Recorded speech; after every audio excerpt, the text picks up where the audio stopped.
So recently I received this question under my beginner Japanese study notes video. Thank you so much for this very informative and insightful video. This gave me a very good inspiration to make more use of my own notes. Comparing yours of that beginner time with my note-taking, I see a lot of differences. I have a notebook for each textbook I use, but I not only write down the grammar structure of each lesson, but also do all of the exercises in it. This makes my notebooks very chronically, but not very useful for revision because all of the grammar notes are scattered around the whole book. So watching your video, I was wondering if you actually planned on how to take your notes, because I clearly don't. If so, how do you plan this to not run out of space when you start another section like those vocab notes from books you've read? Or did you do this chronologically? Like Bunpo N4 first, and then reading the book, and then Bunpo N3 and so on? And what about your exercises? Did you use a different workbook for them? Sorry for all the questions, but this is a really interesting topic and your notes looked very helpful. I'm trying to figure out my own way further on note-taking and this was very inspiring. Thank you so much for such an interesting question. You've raised indeed very interesting topics, so let's talk about that today.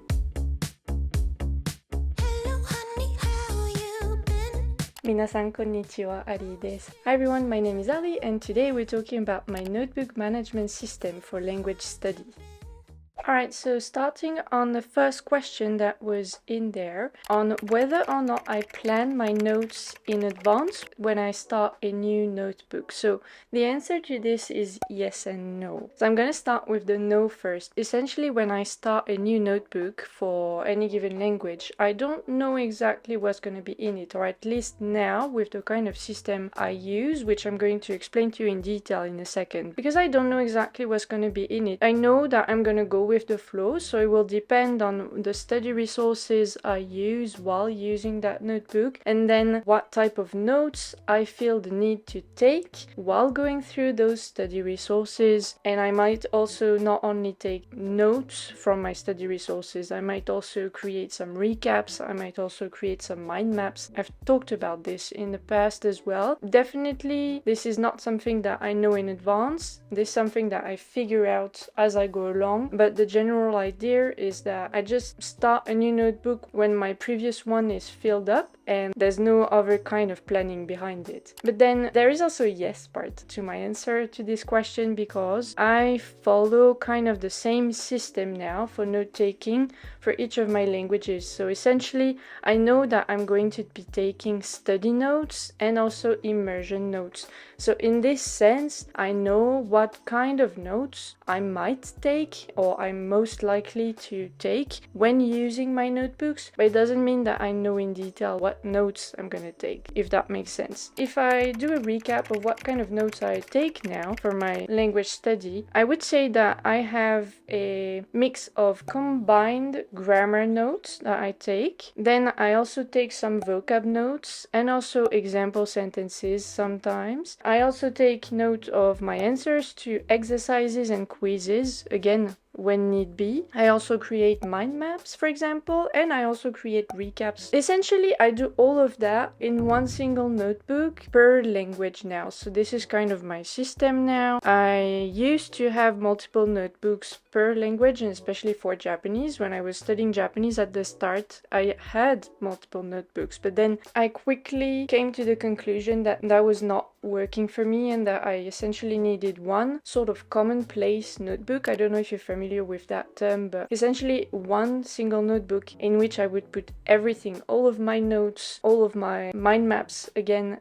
all of my recaps, everything that I would want to take note of regarding that language, I would put in one single notebook. Then apart from this, sometimes I also use separate notebooks for writing practice purposes only. Just writing practice in the first sense of the term, so I mean actually writing in the language script. So for example, recently I have used a notebook entirely for that purpose for Russian Cyrillic, because I needed to train my hand. I also did that for Japanese, for kanji characters, of course. I also tend to do some writing practice as well, to write diary entries in my target language language as well, or just have a separate diary for that purpose. To recap, now my system is to have one commonplace notebook in which I know the kind of notes that I'm going to be taking, but I don't know the exact details of the notes that I'm going to be taking. So I only know that I'm going to take study notes and immersion notes in that notebook, and that is going to be my commonplace notebook for that language. And then on the side, if need be, I also have writing practice notebooks. That's it. Now when it comes to how I start new sections inside my current notebooks. So in the past, I did this either chronologically, so using,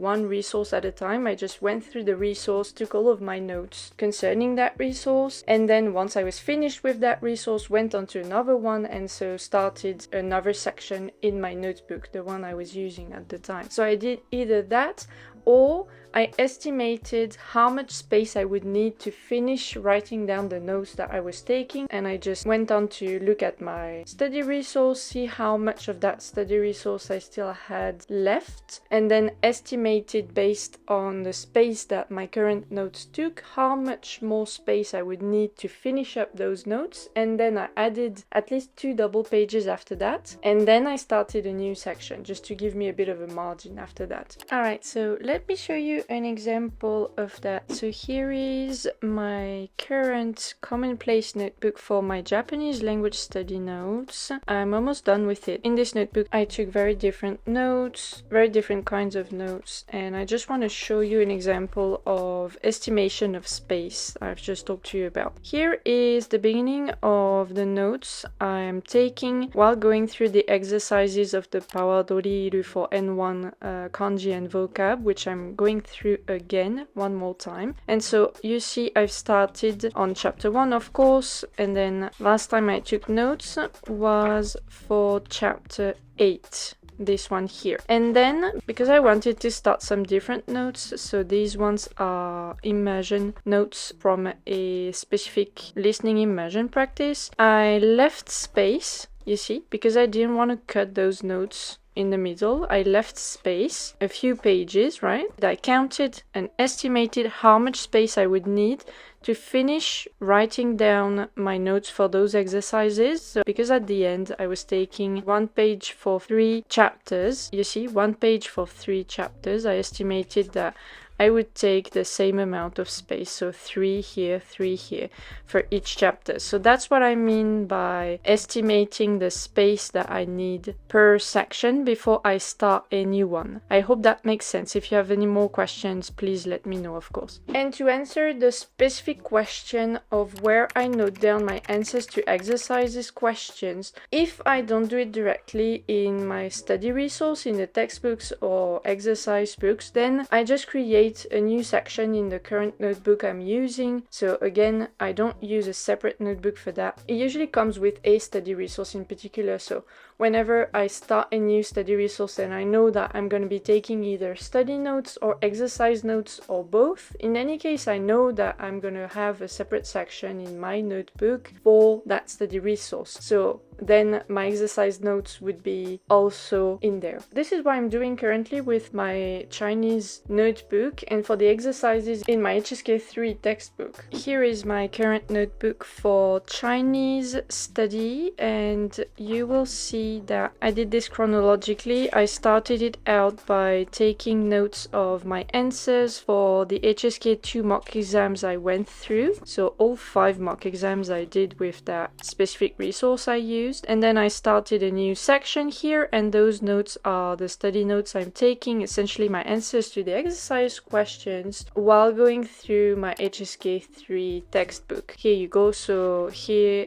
is the start of this, and yeah, I'm just going through each chapter and taking notes of the exercise questions. When I know that I finished an entire resource and I'm going to start a new one, I don't leave space in the middle, I just go for it. Unless I know that I want to create some recap of that previous resource in the future and I just leave space for that, I just don't leave space and I just go for it and start a new section in my notebook. So this was my answer to those 2 specific, or well, 3 specific questions. But now let me tell you guys about, in general, what my notebook management system looks like and what it looked like over time as well, because there definitely was an evolution over time here. I started first by using one single notebook, a sort of commonplace notebook, like I said, my first notebook, which you can see a flip through of on my channel. It was a commonplace notebook for my Japanese notes, and I took all of my notes regarding Japanese study in there. So you have some vocab notes, you have some grammar notes, you have some immersion notes, at the time reading immersion notes. But then after that I tried, I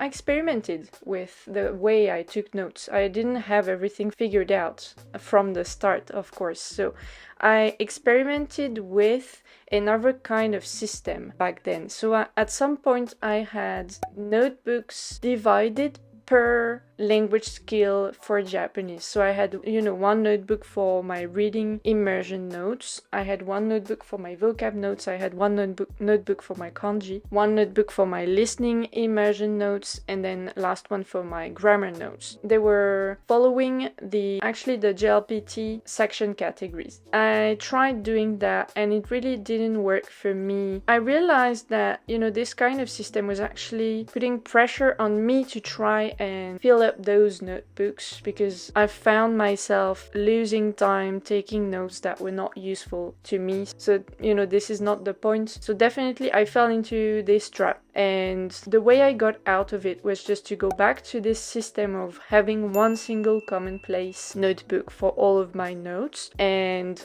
at the time, I had this one single commonplace notebook, and I took my immersion notes separately in a separate notebook, especially for my listening immersion notes. My approach now is to have one notebook, really. So like I said, I just use multiple resources and one notebook, a commonplace notebook, but this time including my immersion notes. So the vocab notes I take while doing my listening immersion practice. So one notebook to rule them all. Sorry, I had to make the joke. I fill it up entirely, also because I don't want to lose space. Paper is precious, and usually I use quite expensive, very cute notebooks, so I do want to fill them up until I have no more space. And let me show you what that looks like in detail.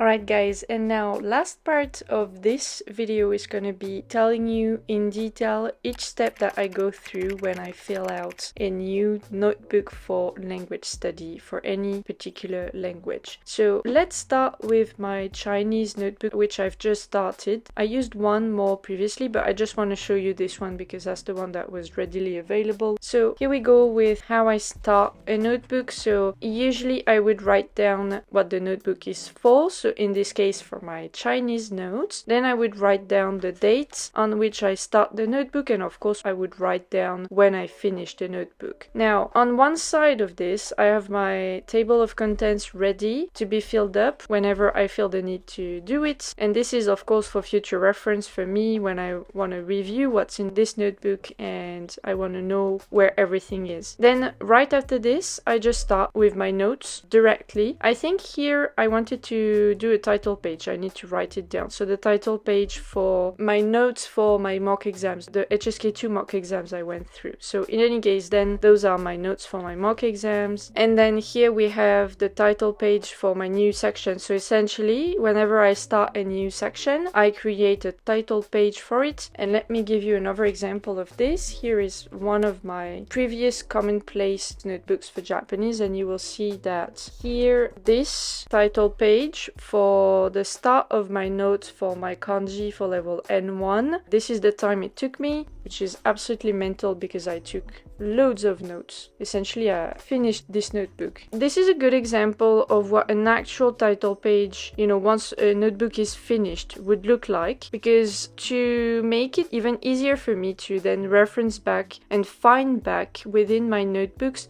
I add on this tape, you see, this washi tape on the side of my page here, so it's going out a little. It's just because when I fill the notebook on the side, I know where my title pages are with this technique. So this is really useful. I do it at the end essentially, when I finish up a notebook and I know that I'm gonna maybe reference it back in the future. Another thing I do when I have lots going on in one specific notebook is that here I write down the number of my pages, right? So I number all of my pages so that once I create my list of contents, so this is an example of list of content specifically for my grammar notes, I would then be able to write down the number of the page on which I can find it in this notebook. Another thing that I do, which may not be common, I don't know, is that here we come back to my Chinese notebook, is that essentially I start the notebook either with my study notes section or I start it with my immersion notes section. And on the other side of the notebook, so if I flip this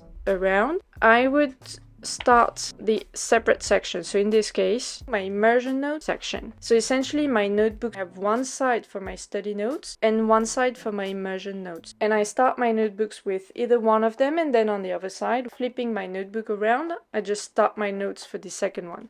In this case, for immersion notes, I didn't leave space for a proper contents list, but I wrote down here the sources that I'm using.